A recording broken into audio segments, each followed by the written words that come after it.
In 2017, India blew up one of their own satellites, making it the fourth state who now has this ability, together with China, Russia, and the United States.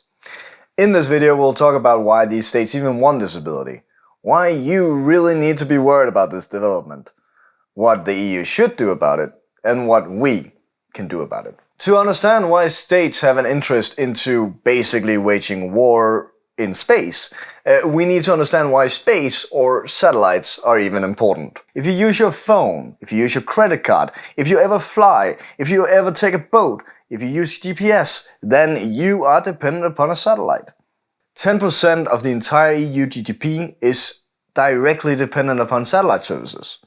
And that number is only gonna grow. And even further, the EU is not even the most advanced spacefaring region in this world. The military has also become reliant upon satellites when conducting their operations. This is due to the fact that satellites are responsible for their reconnaissance, for real-time communication between their forces, control of their drones, and even their own missiles or their smart bombs. All of these have become a key importance to all modern military armies. Just to illustrate all of this, a lieutenant general in the US Army said in a Senate hearing that if the army wants to shoot, move, or communicate, it needs space. So to sum all of this up, if you have the capability to destroy your adversary's satellites, you'll be able to greatly reduce the military potential and disrupt the economy of your adversary without causing any casualties on either side. Thus, having anti-satellite weaponry makes perfect sense, which helps explain why China, Russia, India, and the United States now have this capability, and that more states are seeking the same as well. However, while blowing up enemy satellites shows great military potential, it is something that can never be used due to the consequences it will have for humankind. Which takes us to the exciting part of talking about trash, or more specifically, space debris. NASA has estimated there's over 500,000 different space debris circling around Earth's orbit at the size of just a marble or bigger. And while just a marble-sized space debris doesn't sound very scary or dangerous, the critical thing to understand when it comes to space debris is that it's circling around Earth in a tremendous speed, some even over 12,000 kilometers per hour, meaning that if you're gonna hit by a space marble-sized space debris, then that's gonna destroy anything in its path. The International Space Station had to maneuver 25 times to avoid space debris just since '98 when it was created. So while space debris is clearly already an issue, that issue is just gonna grow in magnitude when you enter in the Kessler Syndrome. So the Kessler Syndrome dictates that the more debris that there are around the Earth's orbit, the bigger is the chance it's gonna hit something, like a satellite, like a rocket, like a station. And if that hits, then that's just gonna create even more space debris, which then again further is gonna increase the likelihood of hitting even more space objects due to the space debris that it former had made. And this is just gonna be a cycle, which is gonna end up with holding entire humankind prisoners on Earth, because then our entire orbit is gonna be filled with space debris, meaning that we cannot send up satellites, we cannot send up rockets, and we cannot have international space stations in the fear that these are gonna get hit by marble-sized debris that's gonna destroy these objects. And even more importantly, it's gonna end humankind's ability to enter space. The final frontier for mankind. Which brings us back to anti-satellite weaponry. You see, in 2007, China blew up one of their own satellites as a test. But this test caused a 30% increase in space debris around Earth's orbit. And that test, that was just one satellite. And if you want to make anti-satellite weaponry efficient when you're fighting a war, well, then you need to blow up a sizable amount of your adversary's satellites. And if you look upon this picture, you'll see that the United States, China, Russia has a heck of a lot more of satellites than just one. Meaning that if these weapons have to be efficient, then it's gonna cause a Kessler Syndrome, without a doubt.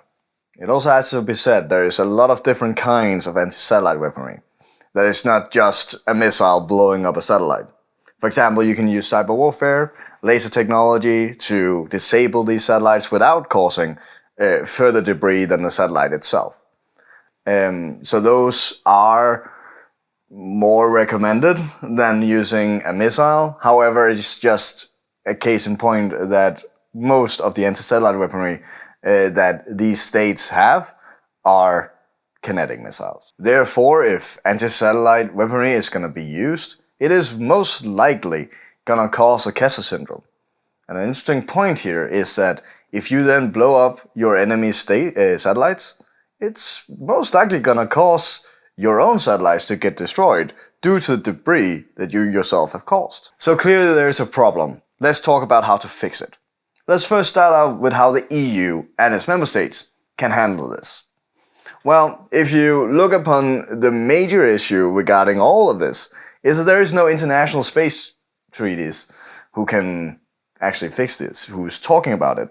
The only space treaties that tackle the weaponization of space is one made in 1986 called the Outer Space Treaty, which basically states that you cannot put nuclear weapons upon the moon or your satellites, which is really not the issue here. There is a desperate need for new international treaties that are tackling the weaponization of space. And luckily, the EU has already proposed a code of conduct to the United Nations. It has the small thing, though, that the United States has not accepted it, and thus the United Nations have not accepted it. Russia and China has also proposed their own treaty of tackling this issue. However, that was as well rejected by the United States due to the fact that it lacked proper enforcement mechanisms.